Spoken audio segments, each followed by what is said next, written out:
We are absolutely excited tonight to be here in Durban, in KZN, to celebrate the Nat Nakasa Awards for courageous journalism. So one of our greats who dedicated his life to truth-telling without fear or without favor.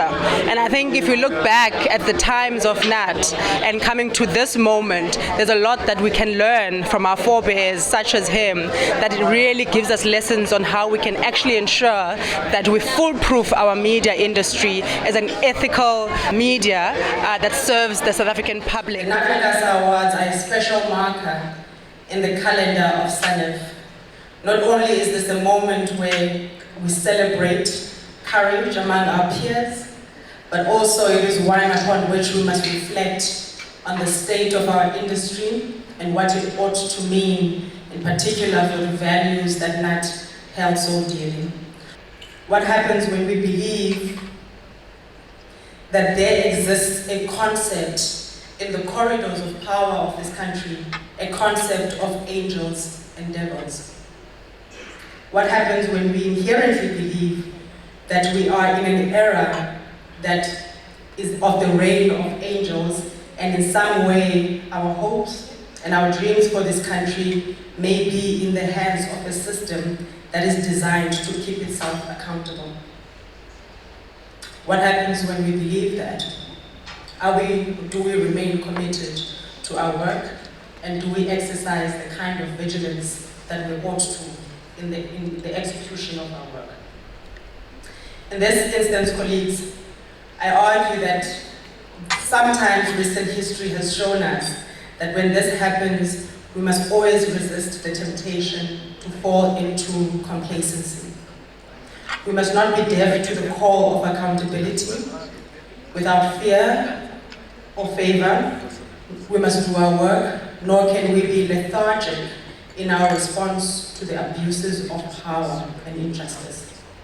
Colleagues, this moment in our country demands that we step up. We step up to the challenge of history, that we are even more vigilant to the insidious nature of the abuses of power by those particularly who claim to want the best for this nation, even though they may have hidden agendas. This is what this moment demands of us. It is what South Africa demands of us. It is the standard to which we ought to hold ourselves as individual media practitioners, as well as media houses, and in particular, this organization. And as I conclude, may I remind you of this. This journalism craft is a gift. It is a gift given to us to work on. It is a gift given to us to cherish. It is a gift given to us to fight for, to protect, to honor, to be truthful to the South African public, our democracy, and its people. May we never betray this cause. May we never betray the spirit of Nat Nakasa. Ladies and gentlemen, thank you very much. Have a good evening, and congratulations to all our winners. Nathaniel Nazana, known to you and I affectionately as Nat Nakasa, a native of nowhere, as he referred to himself in his writings, but also a visionary who saw a non-racialized South Africa. Unfortunately, he did not live to see or realize that dream of a truly free and democratic South Africa. It is in this spirit that we invited a number of journalists in 2024 to reflect on the state of courageous journalism. Today we are here to honor all the wonderful journalists who've done the hard work. Every generation must have his or her own Nat Nakasa kind of a spirited, courageous journalist, because we've got battles to fight, and it is not the battles out of ego, it is the battles in defense of public funds, it is in defense of public service delivery, it is in defense of justice, and those journalists must always show that they want to see justice happening. I think different speakers have highlighted the role of journalists in society, of courage, of integrity, of storytelling. And I think as judges we recognize every journalist in South Africa is courageous, but I think this award celebrates that extra courageousness of journalists on the front line. So I think without continuing and making long speeches, we would like the MC, she's going to announce the winners. Thank you. Thank you very much to our judges, and allow me to share a letter with you that has been penned by Katleho Sehoto. She is a journalist with Kaya FM. We asked the journalist, well, what would you tell Nat Nakasa rather in terms of courageous journalism in 2024? How would you describe it? What would you say to him? And this is what she says, and I read, "Dear Nat, I hope you're resting in eternal peace. I hope the words of this letter arrive at your resting place as a whisper, reminding you that the living continue to remember you and the incredible mark you left. You were so young when you left, and certainly in a lonely place, a Harlem, New York apartment, so far, far away from home. That beautiful, messy place which choked at the strangling hands of apartheid in your time. You wrote during a time when it was preferred that you did not know too much and that your mind was numb to injustices. You chose journalism, an often hard route to uncover the truth during a time when an entire regime from which you were born under preferred lies. Nat, once again, be not dismayed. Your spirit touched us ever so gently from time to time, reminding us, reminding me, that a few words shared is bravery enough." The first Nat Nakasa Award, ladies and gentlemen, the winner of the Stephen Wrottesley Award 2024 is Ms. Slimile Kanye.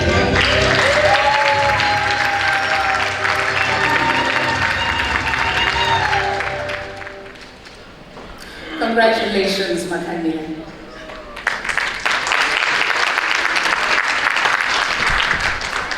I am the publishing editor of Umele, which is a Zulu-medium financial publication. I am pleasantly surprised to have won this award, but I am also really grateful to my colleagues who nominated me, and also to Sanem and Sanlam, who saw me as deserving. I love journalism, it is my life, so to be recognized for my dedication to the industry is really something that is heartwarming, and certainly something that will encourage me to keep going, because this is what I know, and I love the industry, so I'm thankful. My name's Peter Sullivan. I'm a judge for the Nat Nakasa Awards.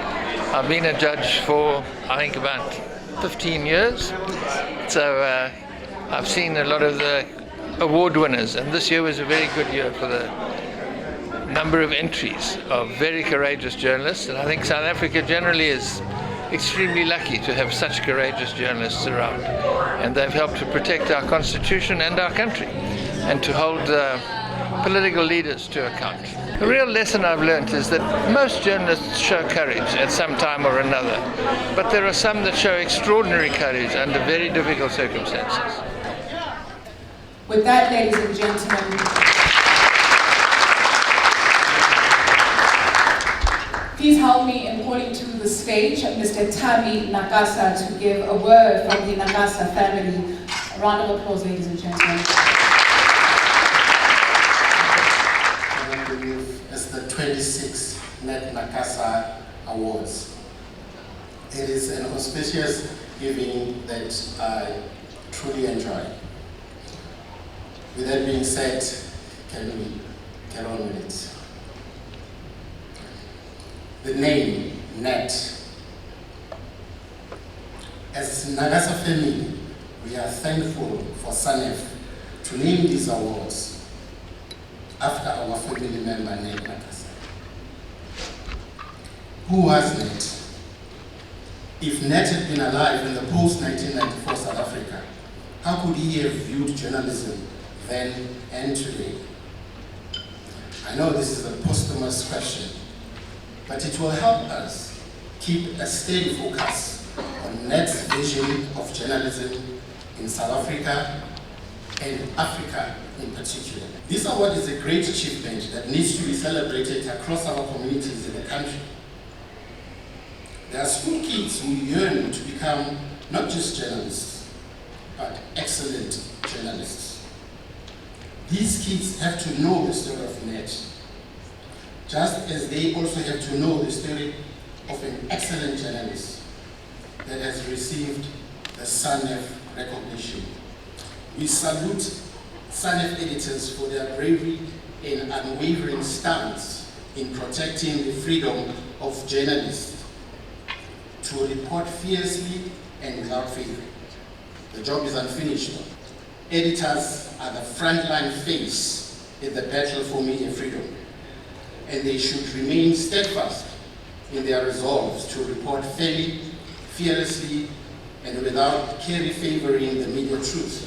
If the news and stories that Nat and his peers reported were reported fiercely, courageously, and without favor, the same or even much more excellence is expected in a journalist in his and her media today. With that, ladies and gentlemen, I thank you. Indeed, Nat Nakasa was an independent thinker, and we all rise to the occasion, journalist or not. As we are all aware, a number of publications will be shutting down, especially in terms of print media. We are in a space where journalism is facing an onslaught in South Africa, what with the online space and of course the words or the two letters of the alphabet on everybody's lips, AI, also making an entrance to complicate, but somehow also, we are made to believe, make the space better.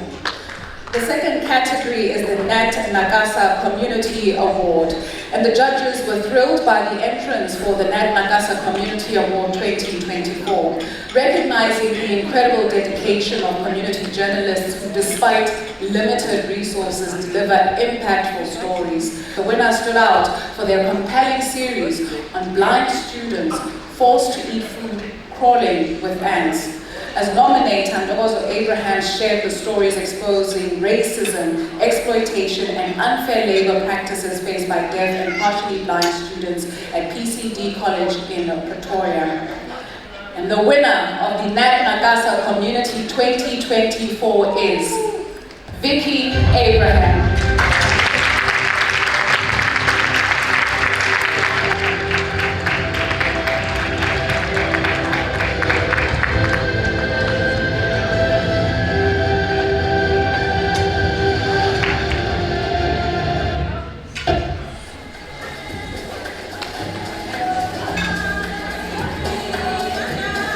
Congratulations.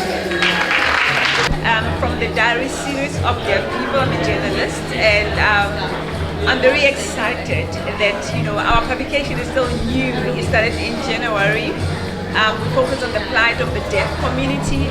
This award goes to the deaf community. When we started investigating about the deaf people in Pretoria, PCD College, so we had to cover the story, and we faced so many challenges. They sent attorneys, threatening us and saying we shouldn't continue writing the story.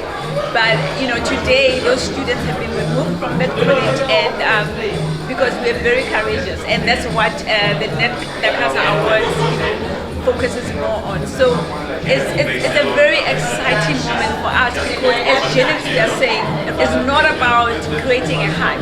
It's about solutions. So we are bringing solutions. We brought solutions to this community, and we are very excited to be honored and awarded by such a big institution, SANEF and SANEF. The beauty about today is that we are celebrating Nat Nakasa in a democratic South Africa in a year where this country is celebrating 30 years of democracy.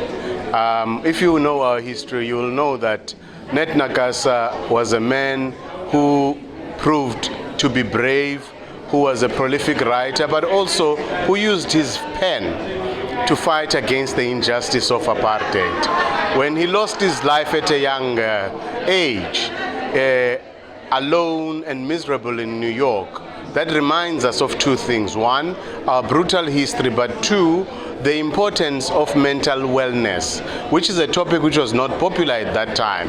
But at least now, many years later, we're in 2024, we're in a democratic South Africa.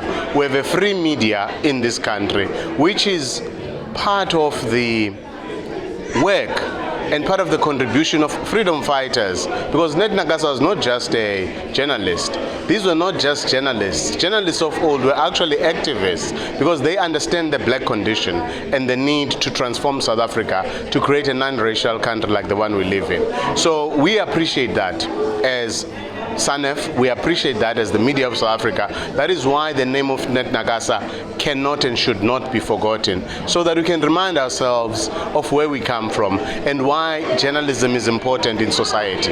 Yes, we may be free.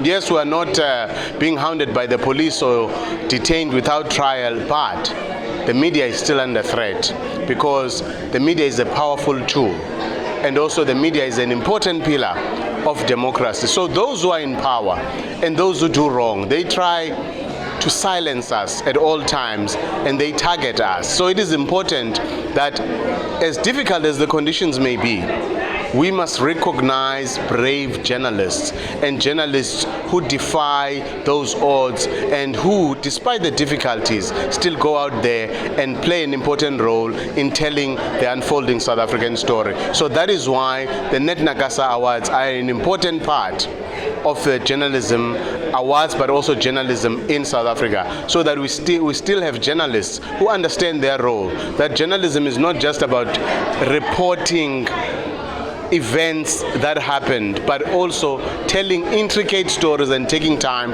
to investigate those stories, so that the public can be better informed and that they can make better decisions about their lives, their children's lives, and also their future.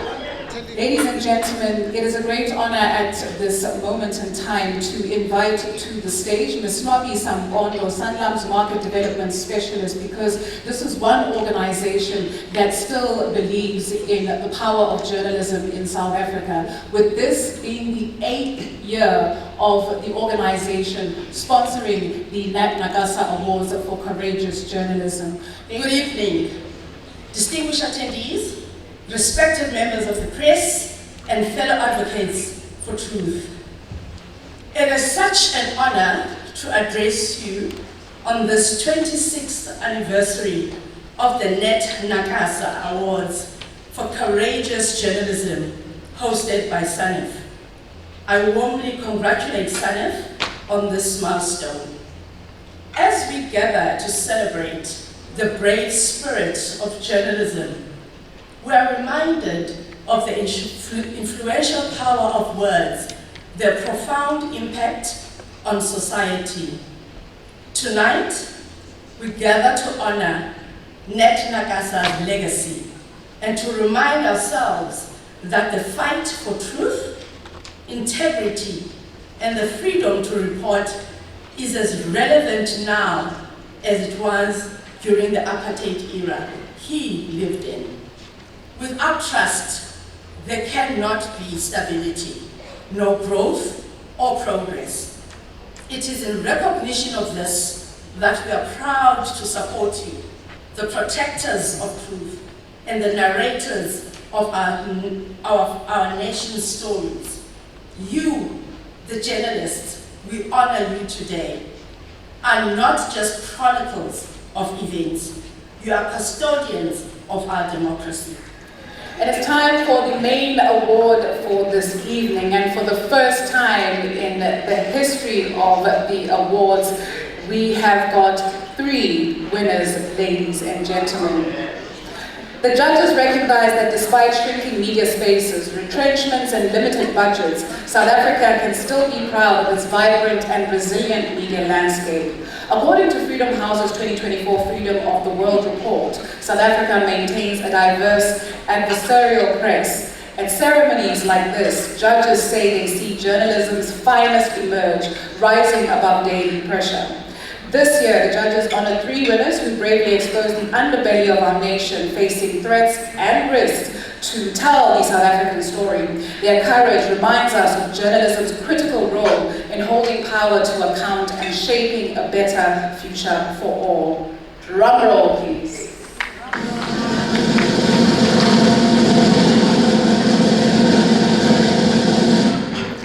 And the Nat Nakasa Award for Courageous Journalism goes to Kyle Cohen for his feature on the brutal use and assassination of the Maori journalist.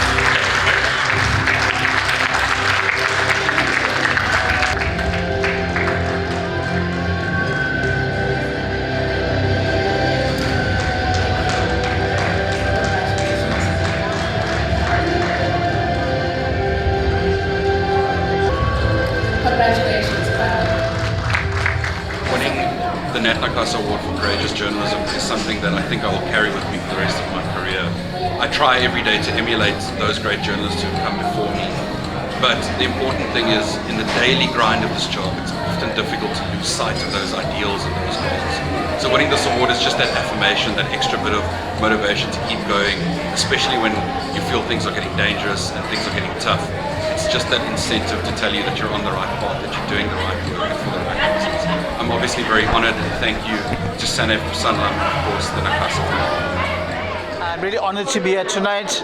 I attend every year the South African National Editors Forum, and this event always recognizes and acknowledges the immense contribution of people like Nat Nakasa in the struggle for freedom of expression and freedom to print and to write what is important, and Nat Nakasa and many like him before. But today I think it's really significant that the editors have kept the flame of freedom and liberty and the freedom of the press, which is a vital component of democracy in our country and indeed around the world.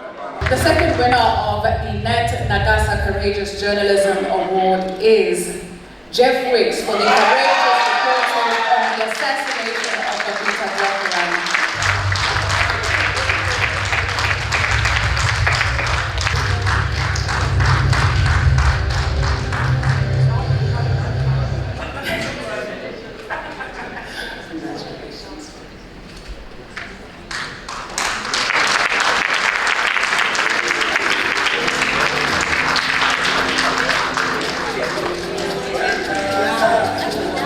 And we acknowledge the Diokaran family that is in our midst this evening who nominated Jeff Wicks. Congratulations, Jeff.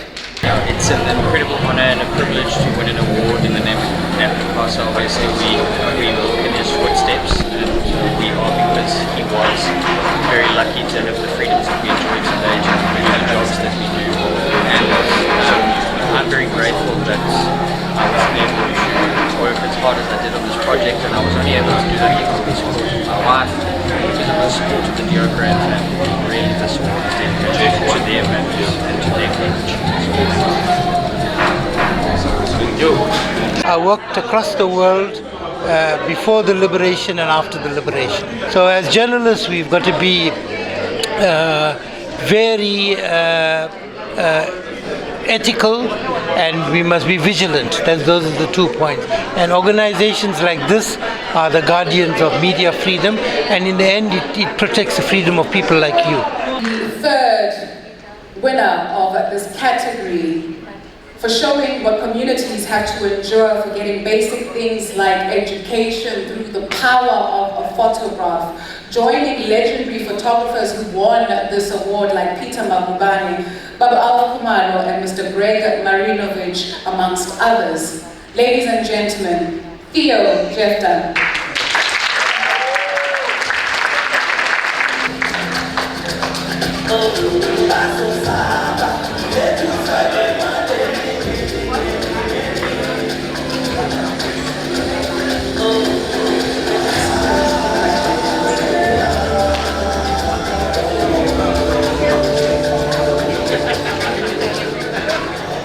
I'm so excited for the children of Thirsty Village, the children of Chalumna, the children of Emonti, East London and in the surroundings. that our story that nearly ended in death, we finally, after 3 months, thanks to the government of the Eastern Cape as well, the Buffalo City region, they gave hope to our kids. The kids got transport, and for that I'm absolutely happy. I must mention this, it wasn't myself only, I'm the photographer that was on that scene. Pomikazi, a brilliant journalist from the Daily Dispatch newspaper, she faced this with me, and she must also get some of the credit. Bomi, this one is for you, for the kids from Kersi village, and for every other child from the Lalis that they are still crying for transport. This is for you guys. So yeah, absolutely happy, and thank you for this opportunity.